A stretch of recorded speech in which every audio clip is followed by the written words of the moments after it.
Welcome to Tuesday's Reflection. Today we'll be looking at two parts of Matthew's account from chapter 21 and verse 23 and chapter 22 verse 41. Jesus came back to the temple, and as he taught, the chief priests and the elders came to him and asked, "What right have you to do these things? Who gave you this right?" Jesus answered them, "I'll ask you just one question, and if you give me an answer, I'll tell you what right I have to do these things. Where did John's right to baptize come from? Was it from God or from man?" They started to argue among themselves. What should we say? If we answer from God, he'll say to us, "Well, why then didn't you believe John?" But if we say from man, we're afraid of what the people might do because they are all convinced that John was a prophet. So they answered Jesus, "We don't know." He said to them, "Neither will I tell you then by what right I do these things."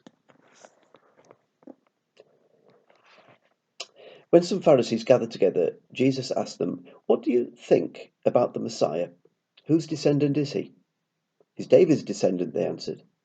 "Why then," Jesus asked, "did the Spirit inspire David to call him Lord? David said, 'The Lord said to my Lord, sit here on my right until I put your enemies under your feet.' If then David called him Lord, how then can the Messiah be David's descendant?" No one was able to give Jesus any answer, and from that day on no one dared ask him any more questions. This reading is part of a long section beginning at Matthew 21, as we started, and through to the end of chapter 25. There are some familiar events and parables in this section that I didn't read. Read them for yourself. And as you read them, you realise that they all seem to be raising the friction between Jesus and religious authorities, inevitably lead to the challenge in our reading. What right have you to do these things? Who gave you this right? It's verse 23. Here was a nobody challenging the authorities. You remember Greta Thunberg, a 16-year-old challenging the UN? How dare she? That nobody. She got a roasting from Donald Trump, if you remember. Those in authority don't like to be challenged, especially by people who have not got all the facts. What right have you to do these things? Note that Jesus doesn't actually answer their question, but knowing of the crowd's popularity towards John the Baptist, even though by then he'd been beheaded, Jesus suggests his authority comes from the same place, from God.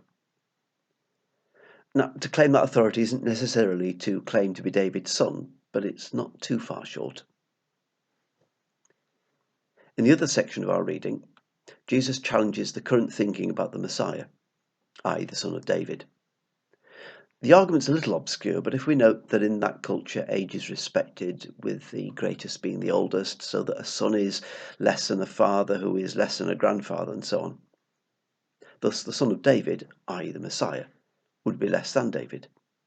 How then can David call this Messiah his Lord? There are two ways Jesus might have meant this. First, that he therefore couldn't be a descendant of David, or that even though he is a descendant of David, his authority is greater because his position with respect to God is greater. Now, I suppose even after this explanation, I guess most of us are none the wiser. But the main thing to notice is that the talk of David's son is still a topic of discussion between Jesus and the religious authorities. Let us pray. God of Jesus, this Holy Week on the Tuesday, we remember the conflict that faced Jesus. Too often we shy away from conflict, preferring a quiet life, preferring not to rock the boat.